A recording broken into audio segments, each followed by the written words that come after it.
Please remain standing for the presentation of the colors by the Armed Forces Color Guard and the Pledge of Allegiance.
Of the United States of America, and to the republic for which it stands, one nation, under God, indivisible, with liberty and justice for all.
Please be seated.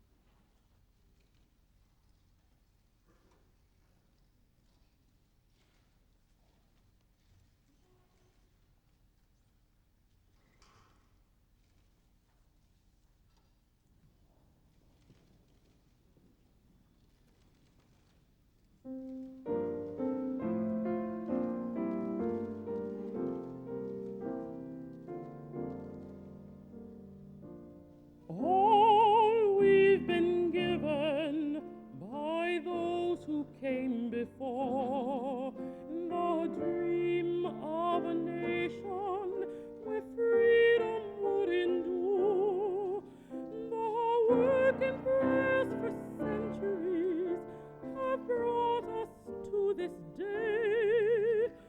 What shall be our legacy? What will our children say? Let them say of me, I was one who believed in sharing the blessings I've received. Let me know in my heart when my days are through. America, America, I gave my best to you.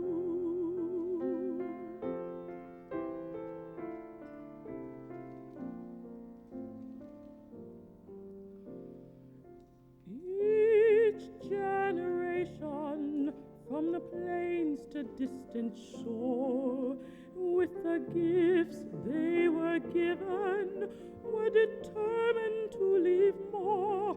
Valiant battles fought together acts of conscience fought alone. These are the seeds from which America has grown. Let them say of me, I was one who believed in sharing the blessings I've received. Let me know in my heart when my days are through.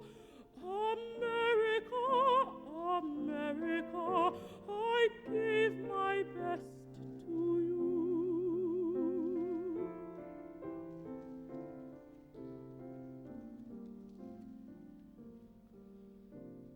For those who think they have nothing to share, who fear in their hearts there is no hero there, know that quiet acts of dignity are that which fortifies the soul of a nation that never dies. Let them say of me, I was one who believed in sharing the blessings I received. Let me know in my heart when my days are through.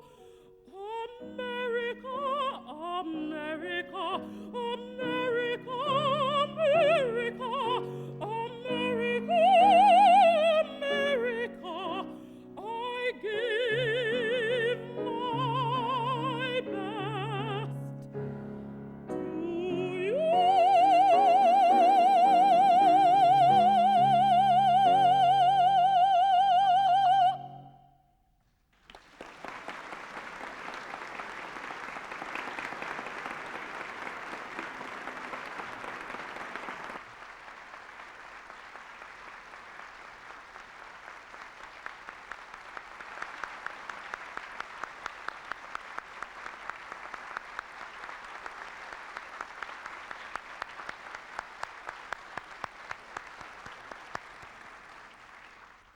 Ms. Graves, in the same way we understood that Francis Scott Key himself was inspired back in 1814, I'm sure everyone here this morning joins me in thanking you for such a moving and a truly inspirational rendition of an American anthem. Thank you.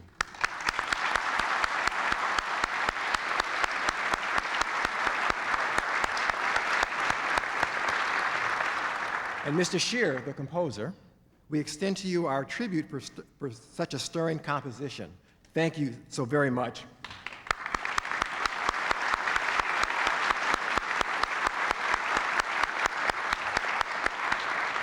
It also seems to me that the students from the Harriet Tubman School and our Smithsonian summer campers, whose camp is located right here in this museum, have learned their lesson well too. Thank you, kids.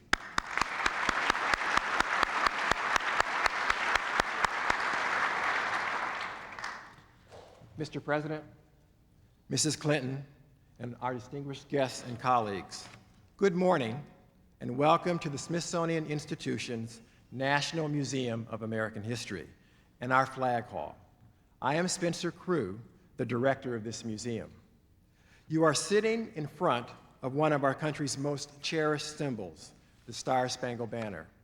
Its 15 stars and 15 stripes tower over all of us. As much as any artifact, this flag represents the hopes and dreams that bind us together as a nation.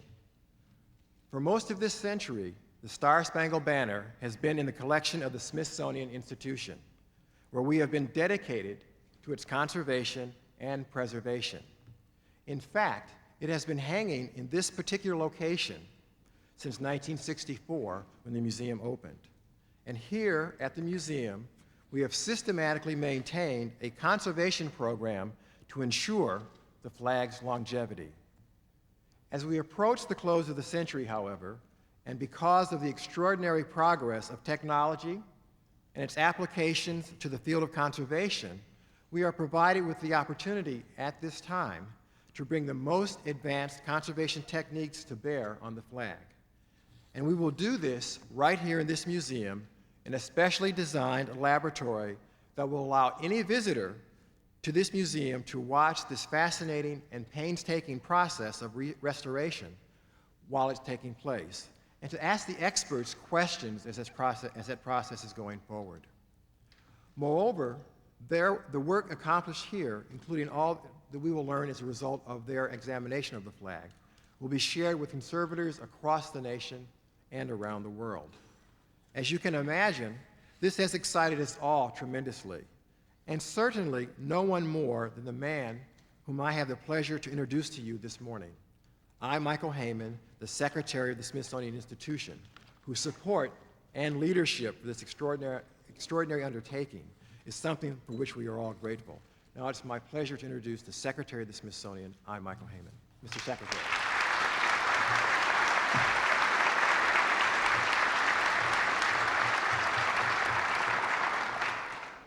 President and Mrs. Clinton and distinguished guests, as Secretary of the Smithsonian Institution, I'm often asked which of our over 140 million objects is our greatest treasure, our most valued possession.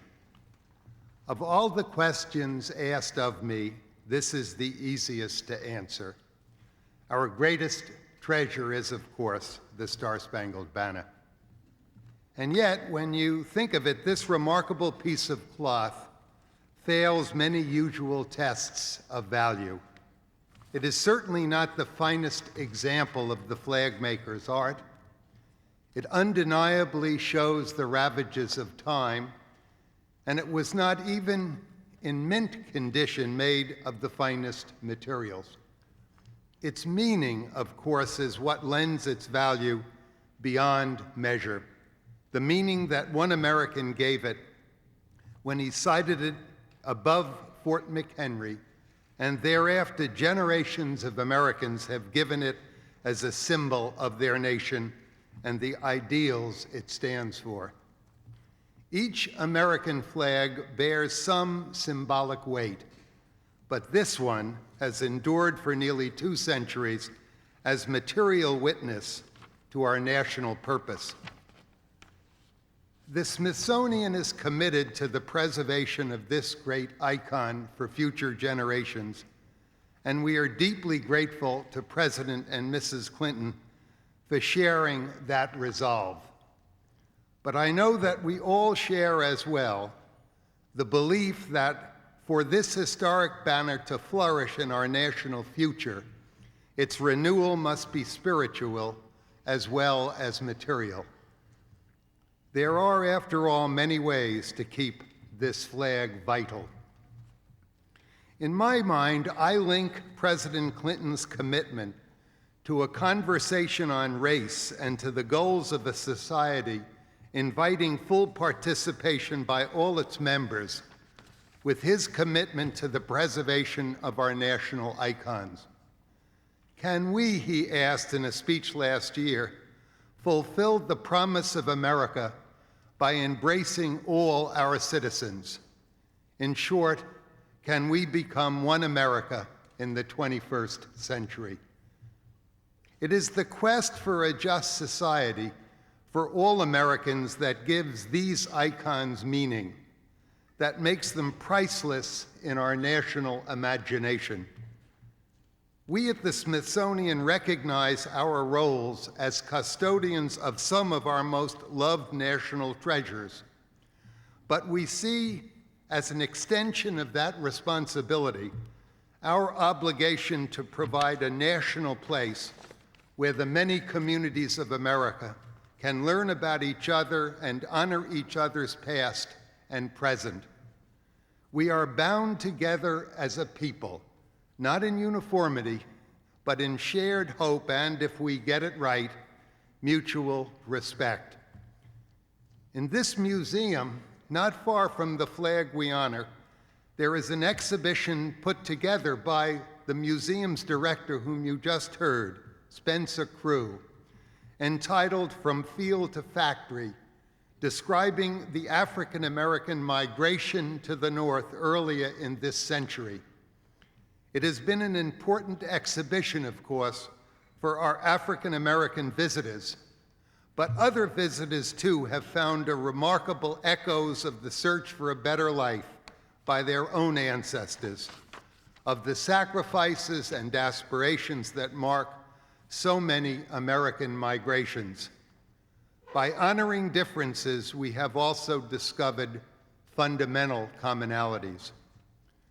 The search for a more perfect union has characterized this country from its origins and shows no signs of abating in the future. There is a tension inherent in American democracy, but it is the tension marking our society's recognition of the gap between our ideals and our circumstances. It is the inability to tolerate that gap which marks us as a great people and continues to earn us our stars and stripes. Thank you.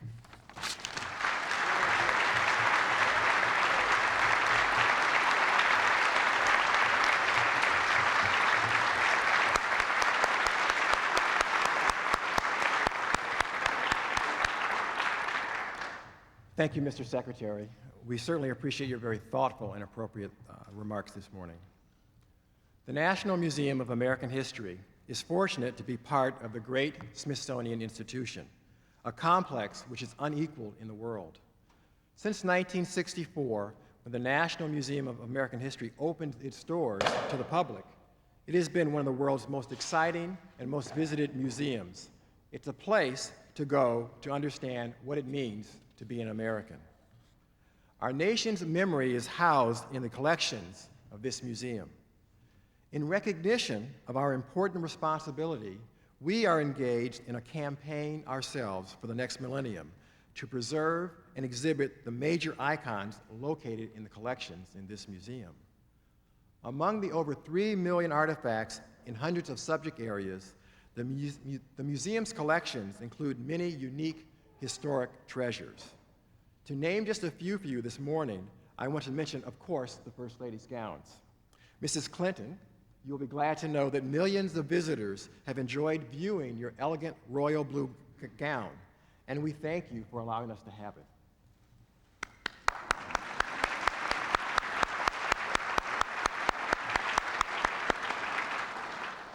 In addition, we hold in trust Thomas Jefferson's writing desk, upon which Jefferson wrote the Declaration of Independence, the gunboat Philadelphia, the only raised naval vessel to survive the American Revolution.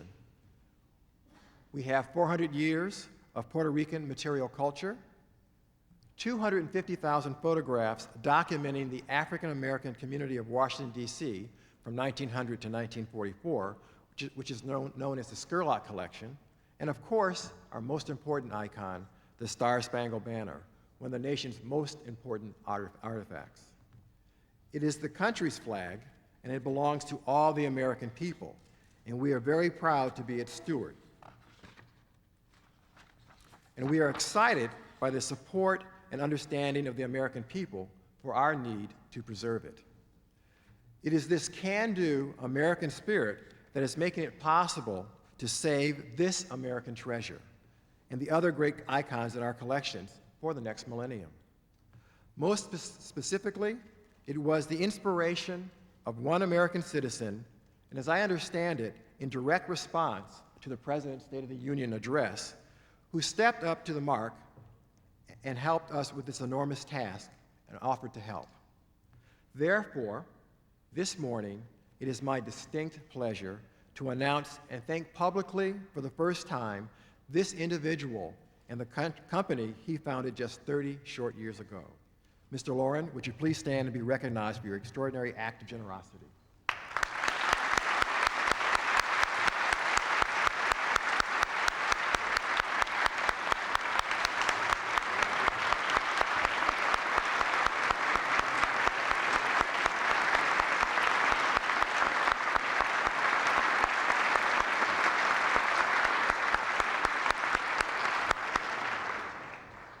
you should know that his pledge of $10 million represents the single largest corporate donation to the Smithsonian Institution in its history. This is a very wonderful moment for us. I would also like to recognize and thank this morning the Pew Charitable Trust, represented today by its president, Rebecca Reimel. It was the early pledge of this foundation which emboldened us to believe there were people who would respond to our campaign for the next millennium if we just asked for their help. Most especially, however, these gifts have come to the institution because of the work of this country's extraordinarily gifted and talented, as well as visionary and insightful First Lady. Without her creation of the Millennium Committee to save America's treasures at the National Trust for Historic Preservation, and her role as its honorary chair, we would not be gathered here this morning. Mrs. Clinton, thank you. Thank you very much.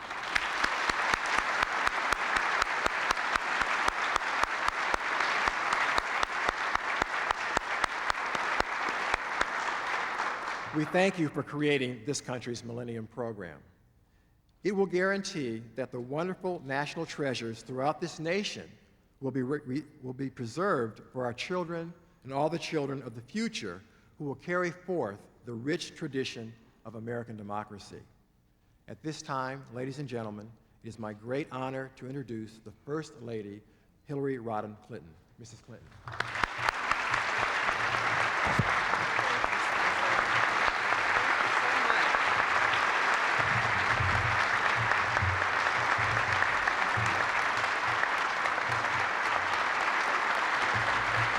Thank you.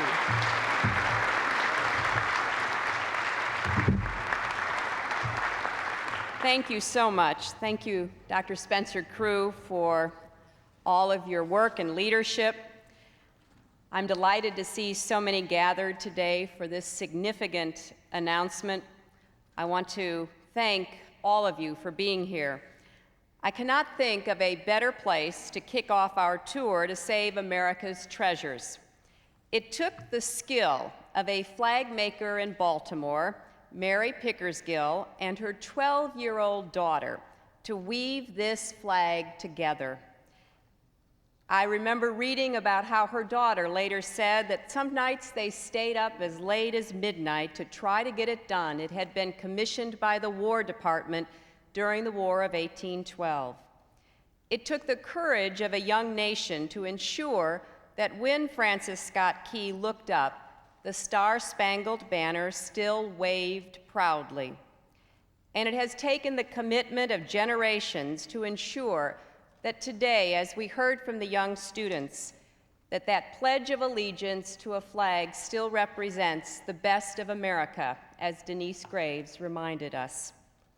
I want to thank our host, Spencer Crew, and the entire staff of the museum.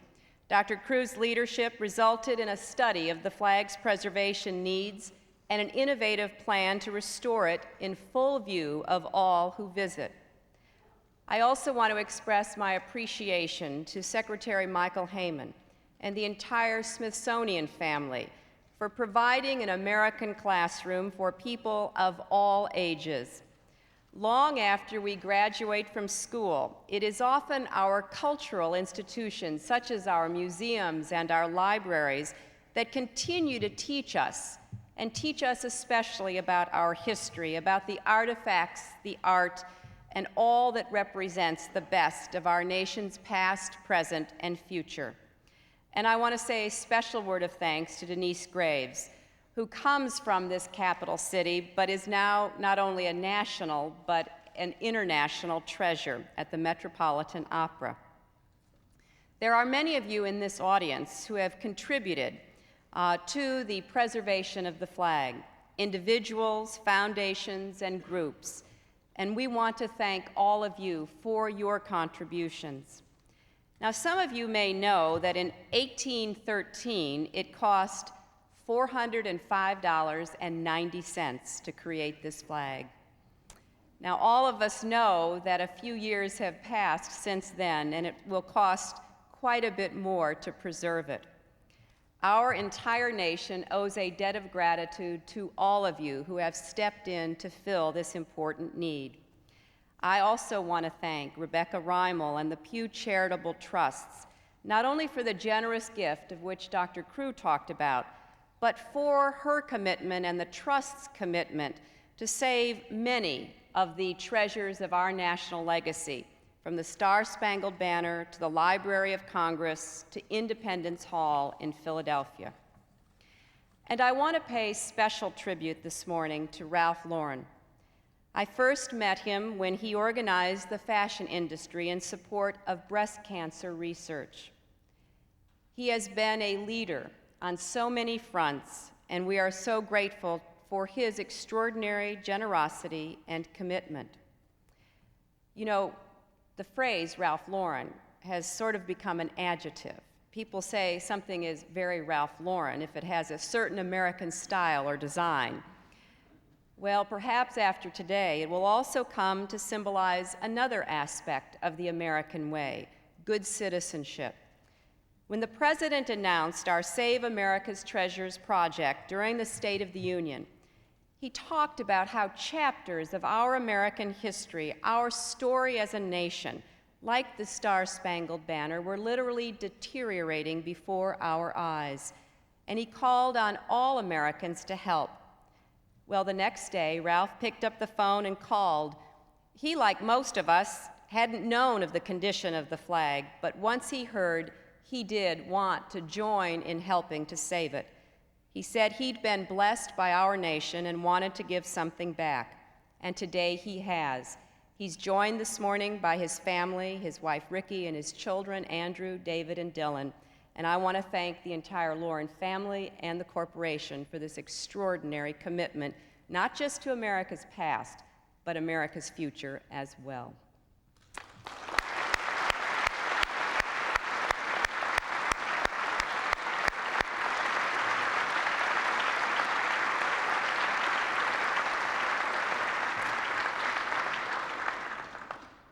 We've created a Millennium logo that some of you may see that people are wearing now. And on that logo, you see this great symbol of our national heritage, the stars and stripes, the red, white, and blue, all creating a pathway to tomorrow. Because as much as things have changed since the War of 1812, when this flag proclaimed victory to all who could see, we still have much to celebrate and much to work toward as we move to the future. We are connected to each other by shared values, shared experiences, and shared hopes woven through our history and our flag. It is time, as we look toward the new century and the new millennium, to think about what these values mean to us. The flag and the freedom it represents belongs to all of us. How will we use that freedom? How will we take some time to study and save our past, not as a history lesson to be read about and put back on the shelf, but as a living reminder of what each of us can do to meet our own challenges in the country we are blessed to live in today? That was the idea behind the White House Millennium Council. We knew as we were talking about this in the White House that the year 2000 will bring all kinds of celebrations and markings of occasions. We know there'll be room for lots of fun and great New Year's Eve parties, and there may even be products like Millennium toothpaste or potato chips and everything else you can imagine. But we hoped that it would not just be a passing moment, but a time for reflection about what defines us as a nation. What does it mean to be an American as we approach the 21st century? How do we, as Secretary Haymon so eloquently said, think about those shared values, that sense of justice and equality, and carry that forward together? Today, the President and I kick off our Save America's Treasures program, starting here at the Smithsonian in front of the most valuable icon in our history. We're going to ask every American to help preserve the artifacts, the documents, the monuments, the sites that tell the American story. Now, some of them are well known, such as the Star-Spangled Banner or Fort McHenry, where I will be later this afternoon in Baltimore. Others are less well known, such as William Seward's home, where I will visit, where he hid runaway slaves on the Underground Railroad. but all of them in every community throughout our land are part of our nation's memory and should be part of our nation's future. I'll be visiting the homes of women who changed the face of history, from Kate Mullaney, who started a women's labor union, to Edith Wharton, who memorialized in her writings much of what was happening in our history at a certain time, to Harriet Tubman, the former slave whose bravery was an example to all who cared about abolition. I'll visit Thomas Edison's laboratory tomorrow morning, where boxes and boxes of his work have been sitting unopened for years, to draw attention to the creative genius, the scientific research, the others who've contributed in so many ways to making America what it is today. The White House Millennium Council, under the leadership of Ellen Lovell, who is here with us today, has formed a partnership. That partnership with the National Trust for Historic Preservation, under the leadership of Dick Moe, who is also with us, will take us on this first tour from place to place through Maryland and New Jersey and to Massachusetts and New York. We'll be calling on Americans to think about what each of us can do. Perhaps there's a monument in your town square covered in graffiti or falling apart. Maybe a cemetery overgrown with weeds, or a historic building threatened by development, a library lacking in resources, a piece of art tucked away, historic photographs yellowing in a county clerk's file cabinet. We have the chance to find and save America's treasures. And we're hoping that every one of us, from the children we saw today to those who inhabit our corporate boardrooms, will think of what each can do to help save what we value from the past so that we can give our own gifts to the future. There is a great tradition of preservation in this country. By 1850, we had already established George Washington's headquarters at Newburgh as our first state historic site, which I will be visiting.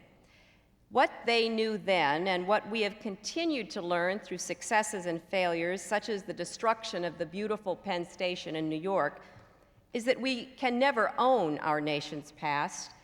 We're the caretakers of it, and we have a responsibility to future generations to be good ancestors. I'm told that a group of young children walking through this museum one day took a look at the flag and spontaneously started singing the Star-Spangled Banner. I think about the lessons that generations of young children have learned here, standing before this flag. And I hope that generations to come through the next millennium will have the same opportunities. When this flag was commissioned, the man who commissioned it, Lieutenant Colonel George Armistead, did so because he imagined the future with confidence. Now, when you think about it, there wasn't maybe much objective basis for that confidence. We were once again in a war with Great Britain. Their great troops and fleets were on our shores. We'd lost a battle. The British had broken through the lines. They had taken Washington. I see our Mayor Barry here today. They had marched into Washington. They had burned the White House. There wasn't much reason to think confidently about the future. And yet, Americans have always been confident. And we have worked to make that confidence real. And just as our former leaders, such as that lieutenant colonel and so many others, imagine the future with confidence, so must we. In this time of great blessings, it is not time to rest on our laurels.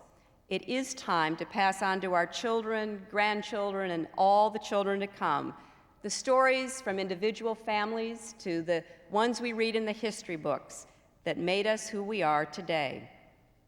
No one has worked harder or cared more about creating the kind of American future that will enable us to live with confidence than our next speaker.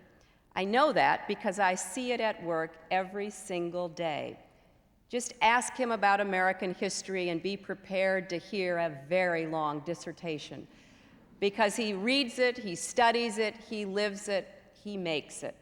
And because of his confidence in our future and what we should do as Americans to ensure the kind of hopes and dreams we take for granted, it is my great honor to introduce the President of the United States.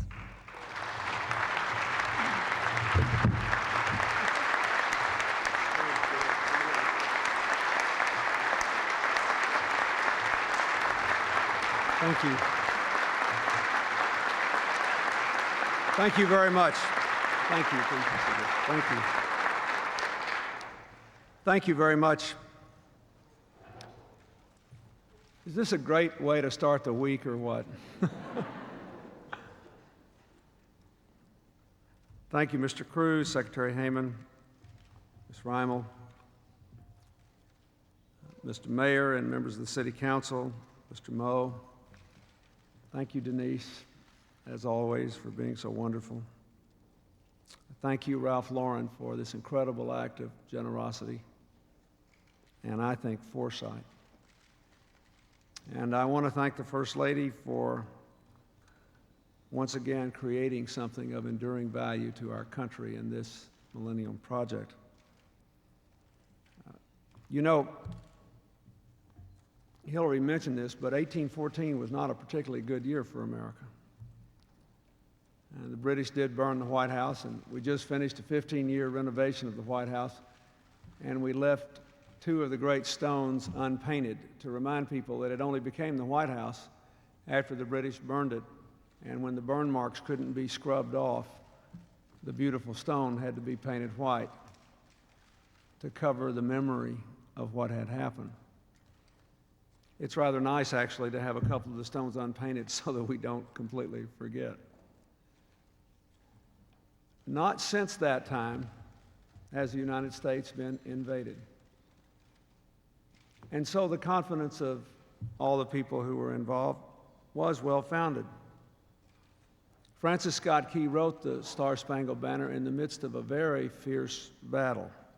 He was standing on the deck of a ship behind enemy lines, looking into darkness, searching for the fate of the flag. The poem he wrote about it became our national anthem. If you remember the words and then you look at this massive flag, you can imagine what it must have been like in 1814, waving gallantly during the fight, standing unconquered in the dawn's early light. Think how you would have felt if you had seen it then. This Star-Spangled Banner and all its successors have come to embody our country, what we think of as America. It may not be quite the same for every one of us who looks at it, but in the end, we all pretty much come out where the framers did. We know we have a country founded on the then revolutionary idea that all of us are created equal and equally entitled to life, liberty, and the pursuit of happiness. That this whole country was put together out of an understanding that no individual can maximize the pursuit of life, liberty, and the pursuit of happiness alone. And so we had to join together to reinforce each other's efforts. And then there was another great insight, which is that in the joining, we couldn't repeat the mistakes of the monarchies from which we fled and give anyone absolute power over anyone else. And so we created this written constitution to say that, okay, we've got to join together, and some people have to be our representatives, and they should be given authority to make certain decisions, but never unlimited and never forever. And I'd say that system has worked pretty well over the last 220 plus years. And that's what that flag embodies. At a moment when we could have lost it all, when the White House itself was burned, when a lot of people didn't think that we had such a good idea. And so now it's standing there, a little worse for the wear, but quite ready to be restored. And in that sense, it is a metaphor for our country, which is always ready to be restored. When Hillary and I were talking about what we should do to commemorate the millennium, and she came up with this phrase, honoring the past and imagining the future, I loved it because it seems to me to be so much two sides of the same coin. You heard her only slightly making fun of me there about my obsession with the history of the United States and the White House and this great city. When I became president, I was often made fun of for my obsession about the future and trying to modernize the country. And to me, the two things are not inconsistent at all, because America is a country that has always been in the act of becoming. You heard, if you listened carefully to the remarkable statement by Secretary Haymon, he mentioned the phrase of the founders, to form a more perfect union. If you think about it, that is the enduring mission of America. They were very smart people. And they understood that any great nation is always a work in progress. They understood that they could never imagine the far reaches of America's future. They understood that these ideals they set up would never be perfectly realized. And so they gave us a mission that'll be just as good for our grandchildren as it is for us, just as good as it was for George Washington and Abraham Lincoln, to form a more perfect union, because there will always be something there to do better, always a new challenge. And I agree that if you look at where we are today, we have both the traditional responsibilities of every generation of Americans to deepen the meaning of our freedom and to widen the circle of opportunity, and all these new challenges. One of them is to deal with our phenomenally increasing diversity. Didn't you get a kick out of seeing all those kids standing there doing the Pledge of Allegiance? All their backgrounds. Who were their grandparents? Who were their great-great-grandparents? Where did they come from? What was their story?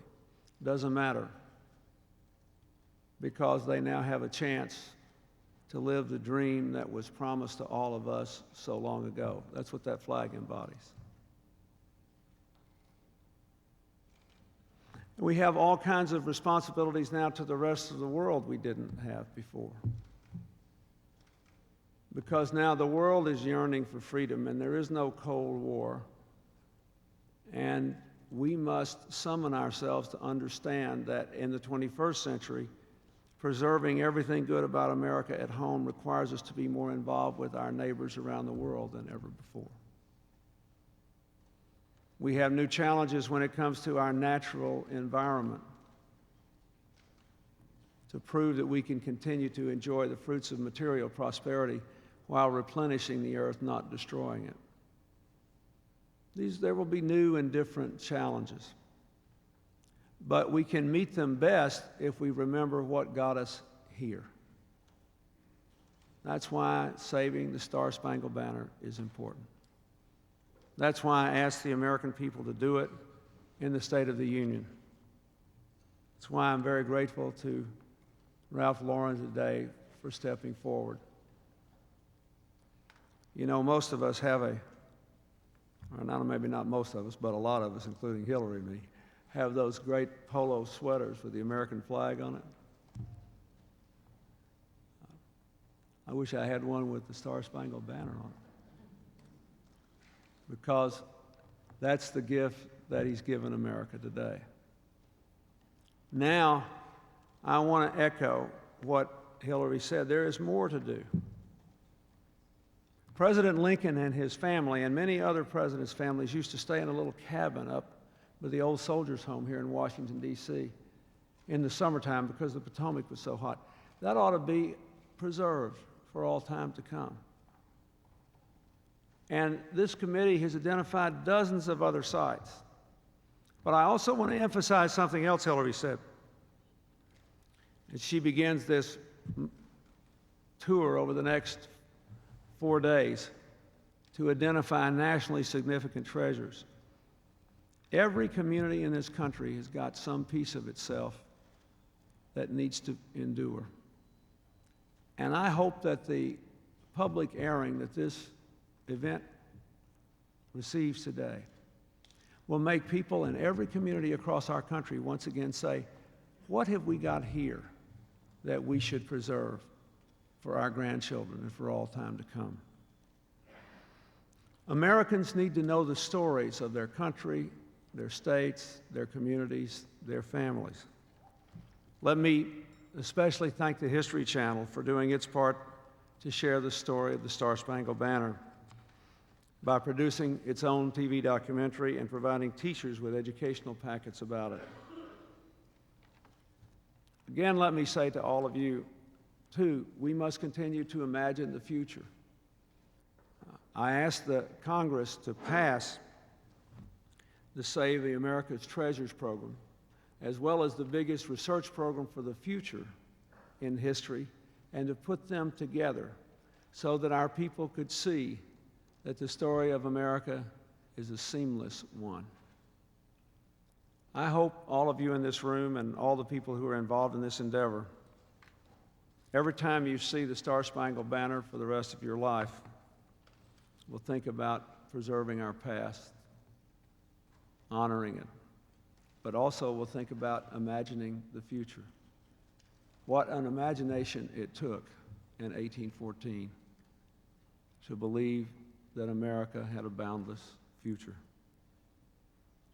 The Continental Congress said when it authorized the first flag of 13 stars that they were a new constellation.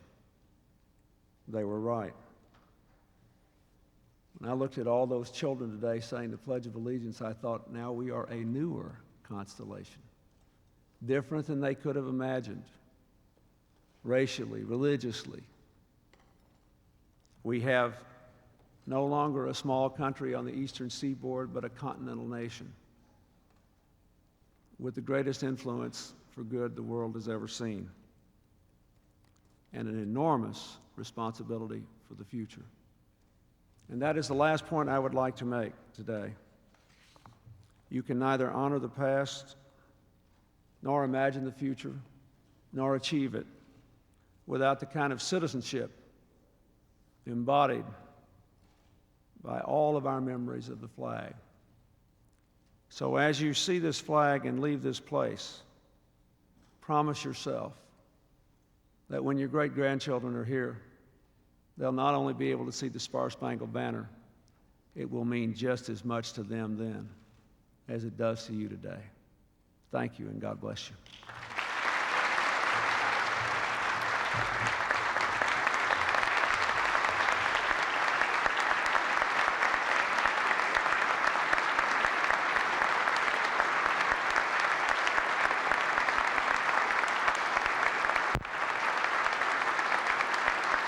Please remain standing for the singing of the Star-Spangled Banner.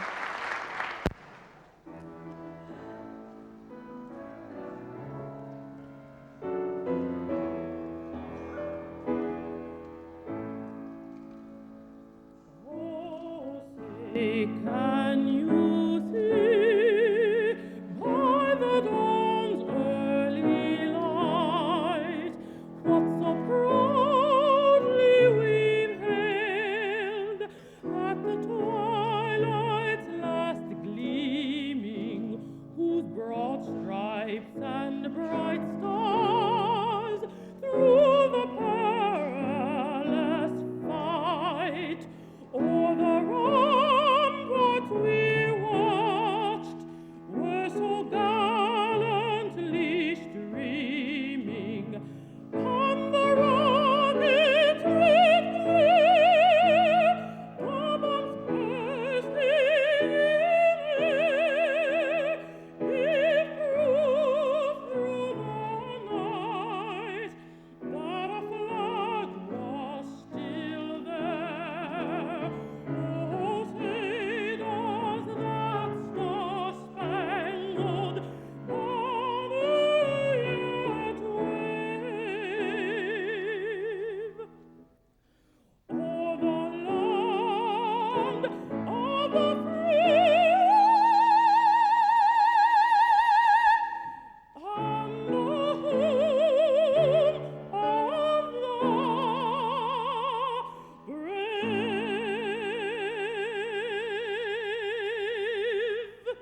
Thank you.